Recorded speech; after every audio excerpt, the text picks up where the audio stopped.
G'day and welcome to part 2 of Hand Making a Point. I thought I'd start off quickly talking about a couple of things that came up in responses to the video I posted a couple of days ago. And one of those was a question I had about the retail price of the, sorry for turning my back, the frogs, the cast frogs from Modelo Kits. Glenn Scott, the owner of Modelo Kits, who retails these frogs, he contacted me and told me they retail for $20. That's $20 Australian, so they're relatively cheap, but they do add considerably to the cost of building a point. If you build it from rail, the cost would probably be something like about $1 or maybe 50 cents even for the rail used. You would have to buy the jig as well, but as you have to buy the jig, that's a Fast Tracks jig, the website of which I will put a link to on the screen. You have to buy that anyway to make these points the way I make them. A second thing that came up was the dimensions and the size of the sleepers. I'll put the dimensions of the sleepers or the ties on the screen when I produce this, when I edit this video. I did make one mistake in something I said in the previous video, and that was that they're standard 9 foot long sleepers. They're not 9 foot long, they're 8 foot long, so that helped me clarify in my own mind. They're about 9 inches wide, that's a scale 9 inches obviously, and they have a certain thickness. They're about 56 millimetres long, but as I said, I'll put the exact millimetre dimensions on the screen before I go up. The aim of today's video, or this video, this part 2, is to lay the rail, or at least the vast majority of the rail, on the sleeper base that I constructed the other day. I'm going to start by talking about some tools and materials and techniques that I consider vital, and then we'll get straight into laying the rail. Okay, we're back in the train room this morning, and I'm going to start here because I wanted to put the track base in place and just check its dimensions and the fact that it would actually fit and seemed to be in the right place, and it was all ready to go. I carried it out here yesterday because a friend of mine turned up and had a day. We played trains and I had a frustrating day under the layout trying to do some wiring, and while I was doing that I was thinking I should bring the point base out here and just check that it fits and that I've cut it all right and everything seems to be going all right. That's the case, so that's the track base I made the other day. I haven't gone away and spent hours working on something else. This, if you can see this, is the cast frog, which will sit obviously just about there. For New South Wales outline modelers, and I assume for anybody working in a similar scale, this is a perfectly adequate piece of equipment.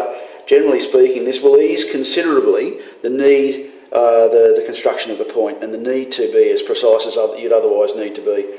I'm really going to be interested to see how this turns out because, as I said, I've never made a point in either Code 100 rail before, although I did make some in Code 100 or Code 83 actually I should say in HO many years ago, but I've never made an O-scale point in Code 100 rail, and I've never made it with a cast frog either, so I'll be very interested to see how it turns out.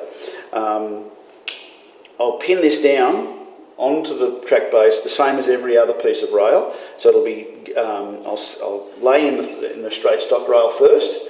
So I'll prepare and paint that and lay it in, and then the next step I'll follow after that is to gauge off the stock rail into the frog, and everything else will be made from that. Interesting enough, yesterday I decided, because I was making points and laying track, hand-laid track, I decided I needed some more sleeper material. So in the mail turned up 2 bags of Kapler milled lumber sleepers. These turned up in the mail from Guida Valley Models. I ordered them the other day, and the price on them is $39.50. Now, I've got a bag with quite a bit less written on it than that, so they've gone up in price. I won't blame Guida, I'll blame Kapler. It's probably Australia's dollar dropping against the US dollar would be my guess. But these are made from sugar pine. They're beautiful pieces of wood to work with. They take pins beautifully. The only problem is because I've got ply underneath the ties, or the sleepers, they tend to be a little bit harder to drive the pins in, so I'm often drilling holes when I shouldn't be. But those are still available. Warren at Ryder Valley Models tells me that they are still in stock, and as I said, they're $40 a bag for 500. It's amazing how little you get out of 500 of them. You very quickly go through them, but I'll probably have enough to finish this layout and all the pieces of track that I'm going to hand lay just with the 2 bags and a bit more sleeper material. Another piece of vital equipment I consider is the Giron cutters. I have a couple of other sets of cutters, flush cutters that work nice enough, but the quality of these pieces of pair of pliers is phenomenal. I had to buy myself a new pair just a couple of weeks ago. My first pair I ever owned, were recently damaged or wore to the point that I feel like I couldn't use them much anymore, and I bought a new pair, and they're sharp, and they've been fantastic for making up this track and stuff. So I consider these a non-negotiable piece of equipment. Get yourself a pair, they are worth every cent. They're a similar price to the points, they're about something like $36, $40, okay? The other thing you may have seen on my desk that I use and I feel is vital are these spring-loaded roller gauges. Now these are set at 32mm. You could probably have them made or get them at a different gauge because the outside pieces are all the same. There's a cap screw, a spring, and 3 little pieces of brass and a nut that retains them at the end. You open them up and stick them on the rail, and they gauge everything perfectly at 32mm. I have 6 of them. I get them from Modelo Kits. I'll put a link on the blog, or there's a link on my blog for them, for that company. I don't know, again, I don't remember what the retail price of these is. The only change I've made to these is that the spring that came with the 2 I've just recently bought, I had 4 but I wanted 6 when I started this work. I found the spring a little bit stiffer than the original ones I had, so I changed it for a lighter spring, and the springs I got was a mixed bag from Micromark. But these gauges are absolutely phenomenal. I've used 3-point gauges, I've used other sorts of gauging material, I've used pieces of wood, all sorts of things. These work a treat. They're absolutely worth every cent. The final thing I wanted to mention was the rail I use. Now, there is all sorts of rail available, and while I've had a bit of problem with Micro Engineering FlexTrack, I have absolutely no problem with their rail. This nickel silver rail I find is fantastic to work with. It cuts like butter, it holds its place, it solders beautifully, and I find it consistent and wonderful to work with.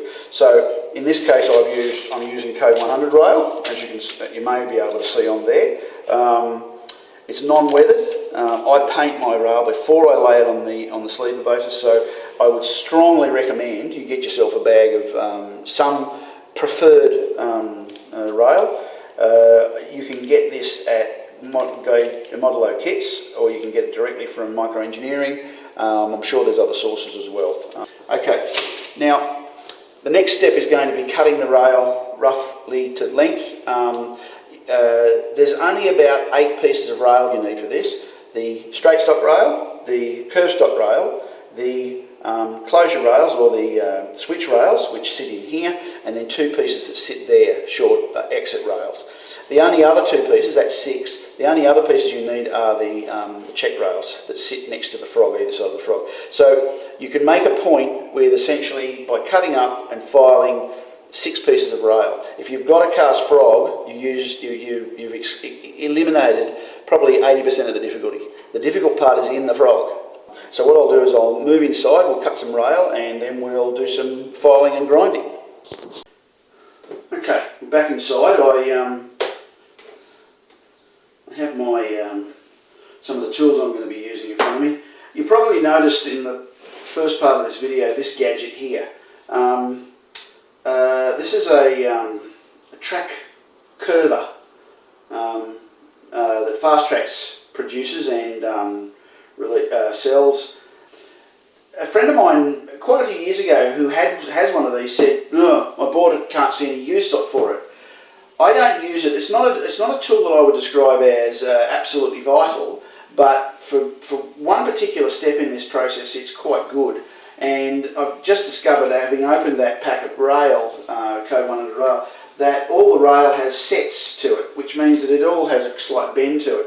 Now, if you really wanted to be fussy, you can run you could run the rail through this machine and get it back fairly straight. And you do that by basically putting it through these three rollers and running it through. It needs to be a little bit more clever than that, but to be honest, I don't really think that's necessary. I want to make sure that it's straight when I lay it, and it does help to have it a little bit straighter than it may come out of the packet, but that's not what I use it for. But you just stick it through those three rollers, if you can get it to go, and gradually build up a curve. What I use it for is the curvature on these rails, the outside stop rail and the switch and the switch rail or the closure rail. And the reason I say it's good for that is because I only pin my closure rail to about there. The rest is just sitting. Unless it has a curve in it, it won't follow the curve of the outside stop rail. I think this piece of equipment is, while you can do this with, bend rail with your fingers, a 3-point system, run it back through your fingers, just running that through hasn't made a lot of difference. But this will give you a consistency that your fingers will never give you. I'm not convinced only building a point once every 10 years is going to justify the cost of buying one of these. But I would suggest if you're planning on making any number of points and you're using a method similar to mine, I would buy one, or I would get my hands on one. That's already started. You may be able to see just by passing that through that it grabs. That's started to straighten that rail up. Whereas these other two pieces of rail still have the set curve in it that came in the box. So, as I say, whether you feel this is justified, the cost of this is justified or not is really a matter of personal choice, but I think it is. The way I cut the rail is I will run it over the edge of the point, base, make a small mark with a pencil or a texter, put my finger on it, and then basically cut the rail from there.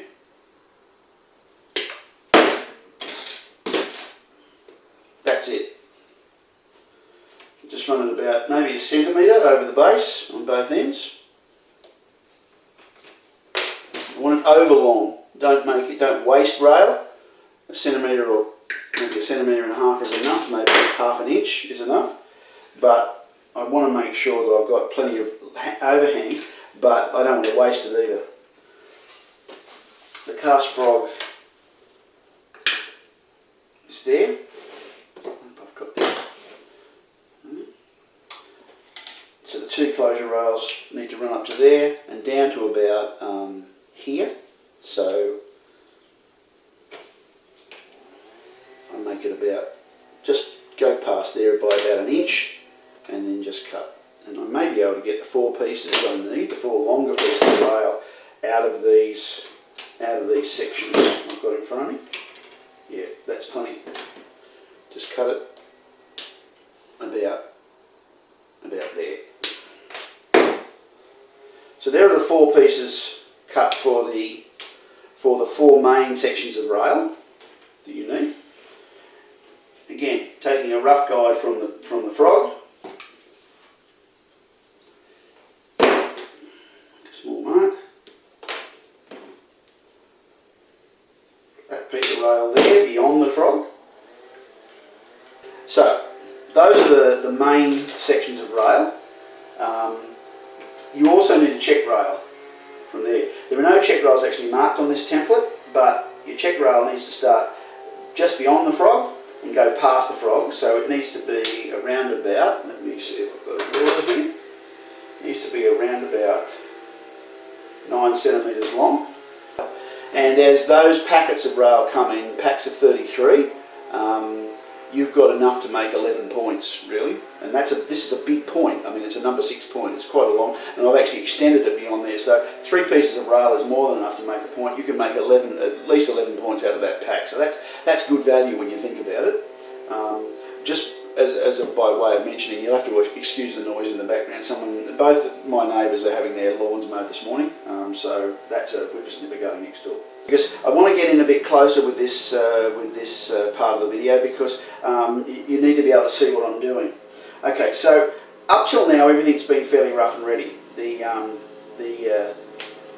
exact lengths of things and that don't matter very much as long as they are longer than they need to be, because if they're longer, you can always cut a piece off the rail. You can't add a bit so very easily. So I just need to make sure that I've got enough to cover the length. As I said in the previous video, I work off the straight stock rail. I'll show you how I do that by setting it in straight in a little while.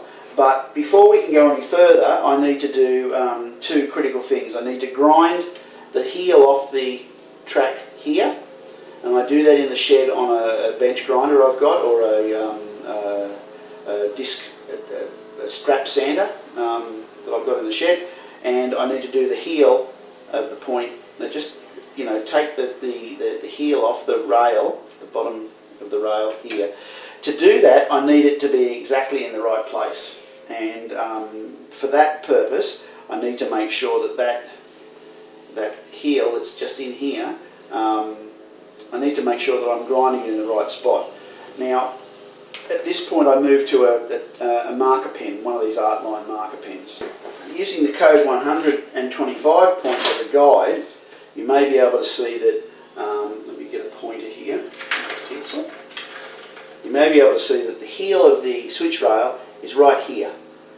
And it's just sitting over this point sleeper, there. So if I set this one, I'm hoping you can see this. So there's the heel of the switch rail, and the equivalent is halfway through there. So if I want to make sure that I've got enough meat either end of this piece of rail, I need to have it hanging over around about 1 centimetre there, and the same at the other end. And I need to mark where I want the grinding to take place, right there. This texture is not as good, and it needs to stop around about there. So I want to grind the heel of that piece of track away so that the switch rail will sit nice and closely against this stock rail, right up to that point there, but no further. So it starts to get a little technical now. Same thing with the curved rail. I need it to sit about 1 centimetre beyond. I'm not blocking anything, your view. I need the end of the rail to sit out about 1 centimetre, but I want the grinding to take place from there. So if I mark the top of the rail there, and to the same point there. So I'm going to take this piece of rail out to the shed and grind away that so it's smooth right along there. I need that to be quite precise. I don't want to move even 1 millimetre beyond that mark there. Before I grind the stock rails, the heel of this rail away in a part that I've marked, I've tried to mark it with this texture, but it's not working very well. I do need another one, so I'm not sure whether you can see that, but I've marked the area I want to remove just along here. But before I do that grinding, I want to run the curved rail through this curving machine here. And the way I do that is to just, I suppose, do it just one step at a time and just gradually work it down. I want to get a roughly curved shape to it. And just that one point, just that one run is probably enough. I don't need to worry about getting it absolutely exactly curved to the same shape as what's on the template, on the paper template. I just want a roughly similar curve so that when I lay it in, it's going to be set almost naturally by the shape of the rail. I don't have to force it into position. And on the stock rail, that's not as important, but especially on the curved closure rail, it's really important to have the curve already set in the rail. Right. Okay, here we are out here where the grinder is, and just before I start, because once I start, while the job is only a couple of seconds long, it takes just a moment or two to do this work. I wouldn't be too worried about whether or not you get it right. You'll probably destroy a bit of rail before you get this technique right. Another thing is that while a few of the ideas in these videos or this point making process is original, most of the ideas that I use are not. So therefore, this particular way of doing this job, of getting this heel off this rail, is something I picked up in a Fast Tracks video. You can go to their website. They've got free videos anybody can watch, I think, both on YouTube and on their website. Go there and have a look. They use this belt sanding technique for this job. Now, because it's Code 100 rail, the chances of me taking too much meat off is probably very high. But I've already curved this rail, so therefore, as soon as I've curved the rail, these pieces of rail become handed. I only want to take off the inside face of the heel of the rail for both pieces. So I've marked on the inside which side I want to do. I'm going to start by going along and just removing the rail, and I'll keep going until I get to the point where I'm right. So I can't talk and have the machine going at the same time, so you'll probably think that's a good thing.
I'm not sure how much of that you can see, but that is a fairly new belt on that sander.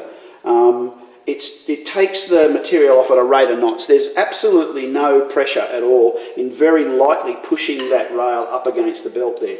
I've taken the whole heel off for the first inch or so, 2 centimetres or so. I've taken the heel off completely. I'm trying not to touch the top of the rail, so I bend it away a little bit from the belt, just to give me I suppose the sanding of the rail right in there. This is where the switch is going to sit. I want it hard up against that rail, but I don't want to touch the head if I can, or the head of the rail if I can possibly avoid it, because that's what I'm gauging everything else, and that's what the wheels run on. Okay, we're back inside, and I've got the rails in front of me, and you can see that where that grinding takes place, it puts a bend into the rail that is obviously, especially for the straight stock rail, not very useful. So I'm just gently bending it back out to reduce the bend in both sides. I don't want that much of a bend at that point in either of the rails, but especially the straight stock rail, I want it straight. I've spent a few minutes, probably no more than about 5 minutes, just trying to get the rails back to the shape I want them to be. They're not perfect, but they're close enough. The next step for me is to make sure that this section that I've sanded or ground away is smooth and relatively flat. The difficult part about this step is that I want to avoid touching the inside of that rail. I can see that I've already nicked it in spots, and it's a little thinner than the head of the rail further along the track, but that's okay. As long as there's no significant bump, there won't be a problem, because O-scale wheels are a little bit more forgiving than HO wheels anyway. What I've got is a small hand file, rasp. It has a smooth side edge on one side and a ground edge on the other. And using the smooth edge, I just want to run that file along the back of the rail. I've got the straight stock rail at the moment, but I'll do the same thing with the ground one, with the curved one, just to smooth that out. And the best gauge I've got for whether or not I'm doing a good job is the tip of my finger. I run that along. If that's smooth and it's not sharp and I'm not catching anything, I know I'm doing a reasonable job. But what I'm trying to do is I'm trying to make sure I keep an angle on this file. So I've got a little scrap piece of ply here, sit the rail along the edge of that, and then put the file down, but I don't push in, I push up. So I just gently bring the file up, and I've got the smooth side there because I don't want to take any more meat off that. I want that little pocket there to be fairly straight, but I don't want to gradually, as I'm filing this face, gradually be moving the file down down the heel of the rail any further. I just want to take gentle strokes along there. There's no rush. I'm not going anywhere, and I've got all the time in the world to do this. This will pay dividends later when I'm running trains on this point. I don't want to make a mess of the head of the rail, so keep an angle on the rail, but try to get it as acute as possible so that I'm taking all the material away that I need to. I need to gradually taper that section down to the point where this side of the rail is essentially flat. I don't know if you can see that, but you should be able to see a little notch in the rail there. It should be fairly flat, and then it gradually gets thicker again until it comes to the normal rail again. When I put that in place, I want that notch to sit on that sleeper. I've got my hand there, I think. I want the notch to sit on that sleeper there. Exactly the same process with the curved rail, but remember they're handed, so I need to turn it round, lay it down, and then gradually file. I need to make sure that I've got the flat side of the file, that flat edge, against that notch. First couple you may use the ground side, but when you've got that notch relatively perpendicular, I suppose, the angle is at 90 degrees to the rest of the rail. Turn it over, use the flat side or the non-ground side, and just gradually work your way along, just smoothing out that rail. Okay, we're back at the workbench. I spent a little bit of time between the last scene and this one getting a jig I'd made for laying straight track back on the bench, and I wanted to demonstrate one of the things I'd done to just ease construction of hand lay track a little bit for the way I make it. It may not; these methods may not work for every technique or every I suppose process that anybody wanted to invent, but for me, one of the things that is absolutely critical is that the first rail that goes down on a switch or a point, it's the straight stock rail, but on a straight piece of track like this one I'm going to make, it's the one of the rails, whichever side it happens to be. Now, one of the things that I realised was that I need it's absolutely critical that I have a straight edge exactly where I want the rail to be, so that I can push against that edge and pin it, knowing that that's exactly where it needs to be, not pushing, thinking that when something's slipping or anything like that.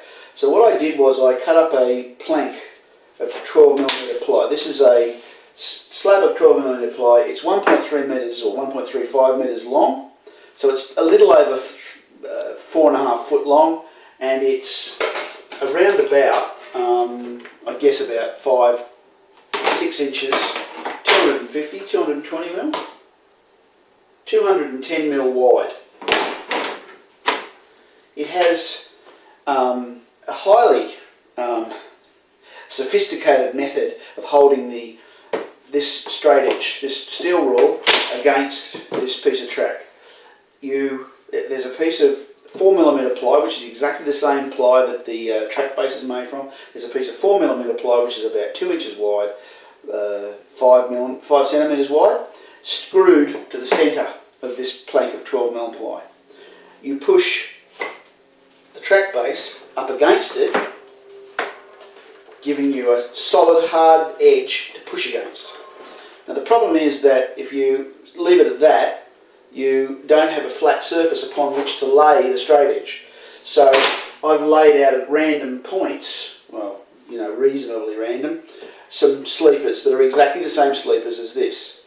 As you can see, the sleepers, or I hope you can see, the sleepers are laid with their edges just over the edge of the ply, the 4mm ply, so that when I push it against it, that track base sits underneath. So it not only holds it in position, it actually keeps it flat to the surface of the 12mm ply.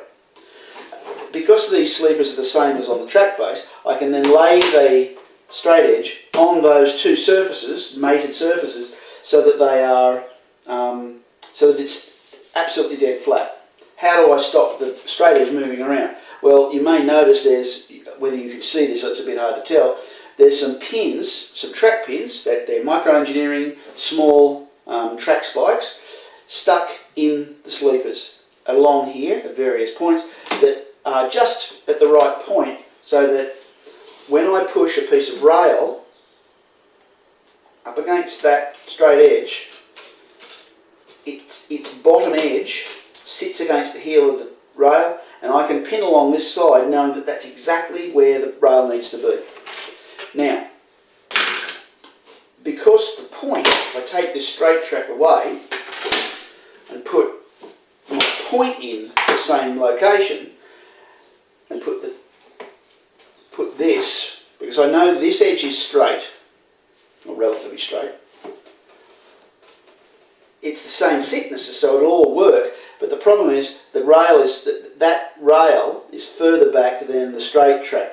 So I'm going to have to reset these pins so that when I put the straight edge there, it will sit exactly right. It's about, looks about 5mm further in. It needs to be further in, and it needs to be exactly half the distance between the centre rail and that. I'm also making this from, whereas the straight track was set at with code 125 rail as a guide, this is code 100, and there's a few microns of difference between the two rails. I want the same set.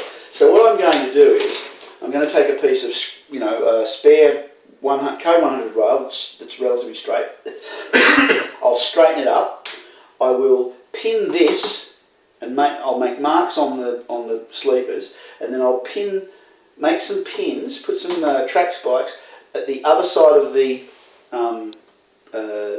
This is a 1 metre rule at the point where I need it to be, so that when it's sitting there, I can push the straight stock rail up against it, pin along one end side, pin along, remove the straight edge, pin along the other side, and by pushing against that straight edge, I will know that's exactly straight. I'll also make sure, of course, that our notch that I've ground out will be right over that sleeper. And once I've got that pinned in place, as I said before, everything else works from that stock rail. We're almost ready to spike the rail to the sleepers.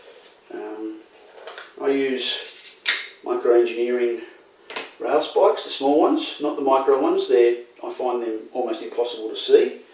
And at this stage, I use a pair of clip-on magnifiers on my glasses, because without them I can't find what I'm looking for.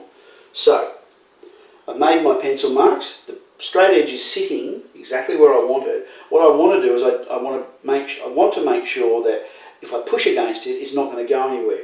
So take a couple of these track spikes. One of the things I forgot to mention earlier in the review of tools was these Xuron rail spikers. I would say that purchasing my first pair, this is my first pair ever, I bought them about 7 years ago at the instigation of a bloke by the name of Roger Porter, who made some points and said they were a great tool to have. A few of you will know Roger Porter. These pliers revolutionised my rail spiking. Get a pair, they're just brilliant. All I'm going to do is put a track pin just that side of the straight edge, just to hold it in place. It's not going through the straight edge, just making sure I've got the pencil line in the right spot. I'll do it down this end as well, which you probably can't see, but we'll take my word for it that it's just going in. As I said, it's about 5mm further over than the thing. So when I want it than the straight track. When I come to do another piece of straight track, I'll just remove these pins and I can come back and do them again later. I've only screwed the centre ply down, so if I ever want to remove these or change things around, I just pull them off. It's quite easy to do. I'll put about 4 in to make sure that the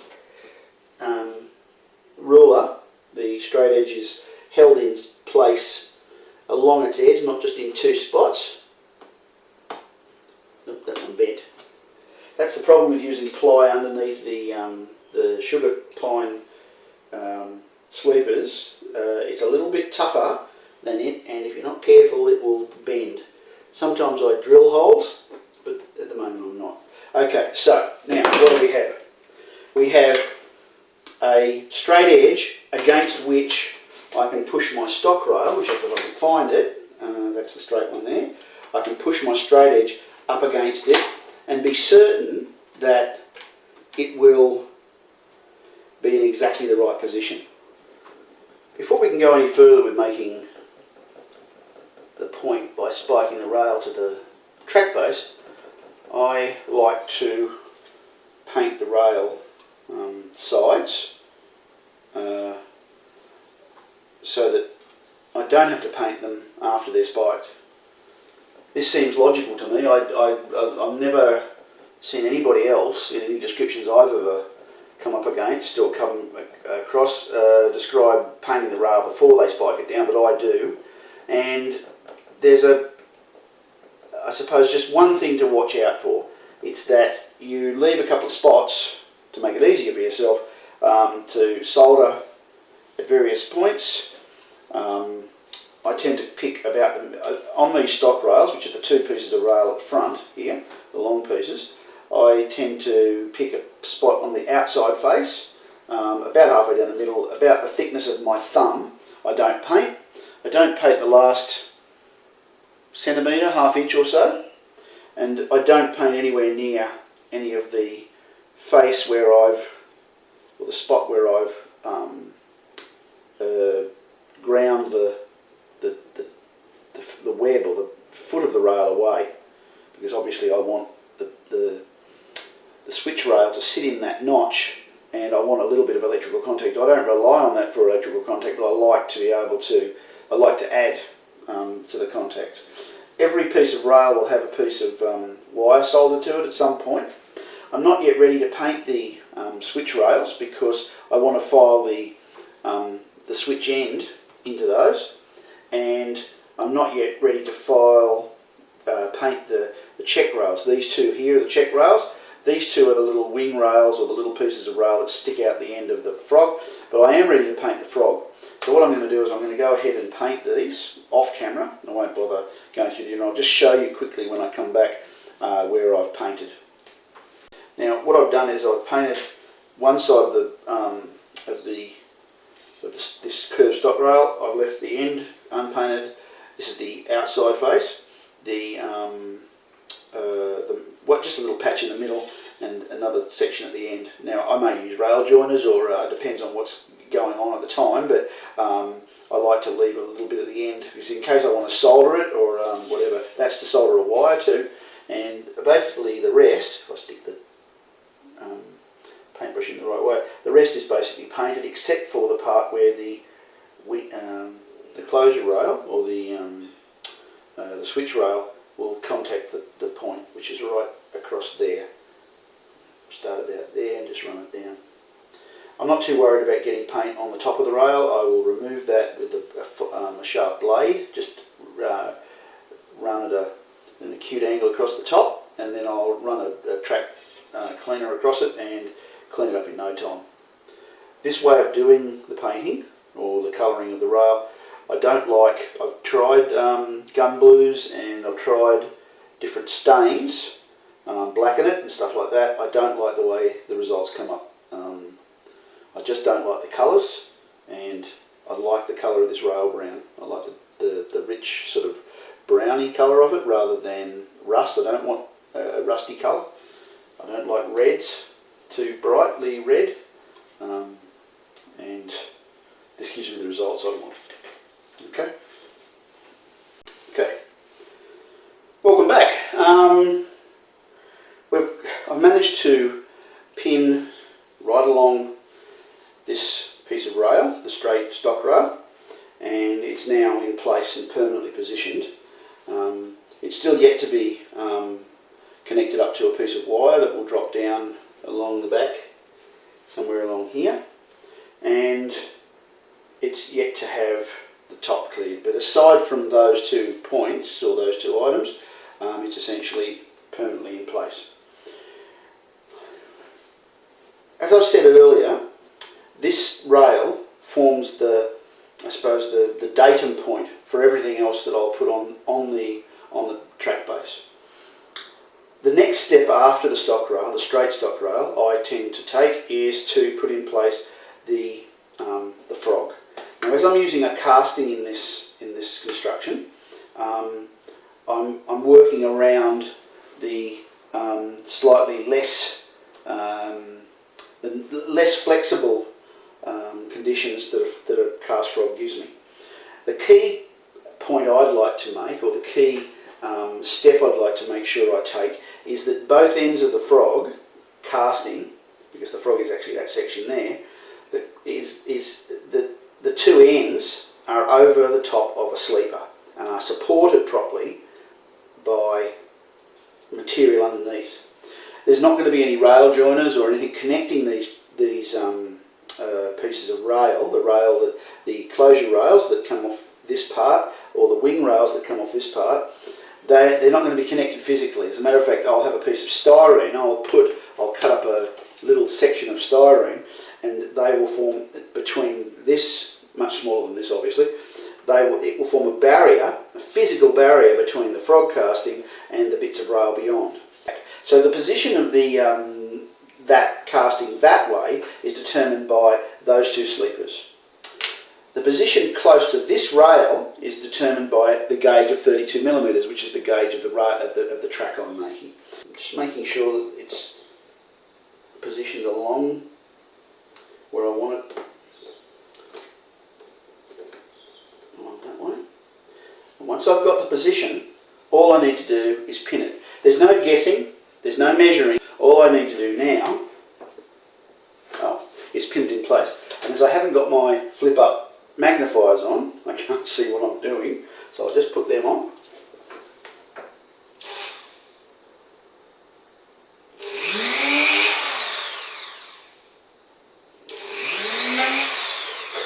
Drill a couple of holes for pilot holes for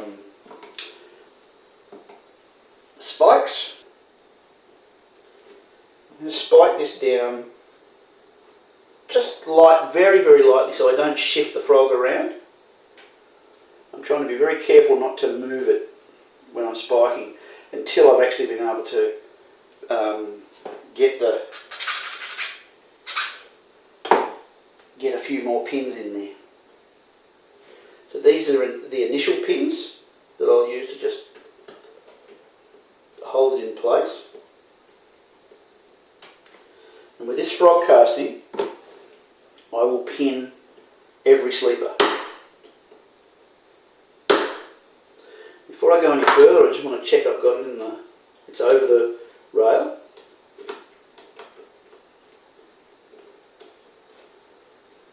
The rail is over the sleeper, I should say. And all that has to happen now is I just have to pin every single sleeper. So I'll come back and I'll show you that in a minute.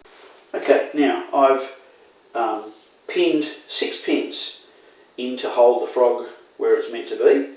2 there, 2 there and 2 there, either side of the casting.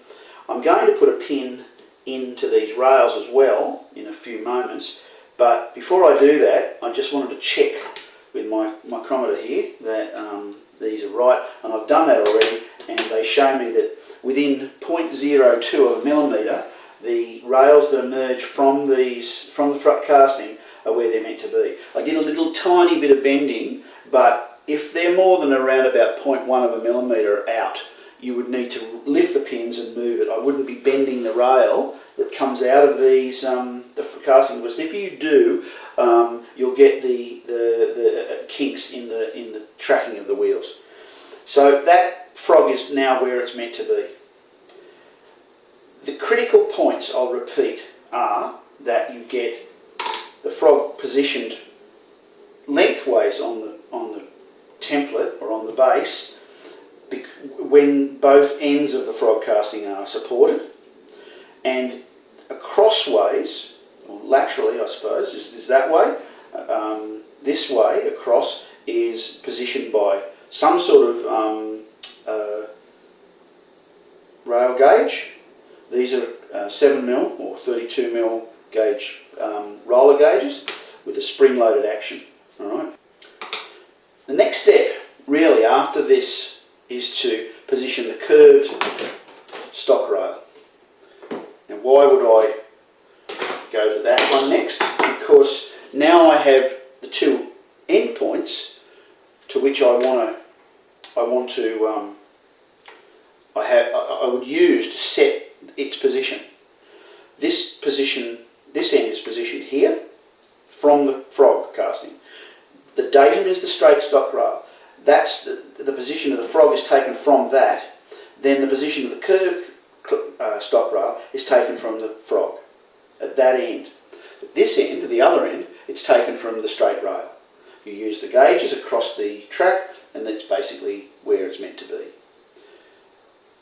That's why you start with the straight stock rail. I can't emphasise that enough. You don't go off middle centre lines. You don't bother worrying about what's drawn on the templates. You don't take any notice of other elements at this stage. What you're doing is trying to make sure that the gauge is 32mm. If you don't get the gauge 32mm, you will have trouble having wheels track through this switch. Now, you'll soon see why I have 6 of these gauges rather than just 4. I thought I had 6, and 2, 4, 5, 6, 6.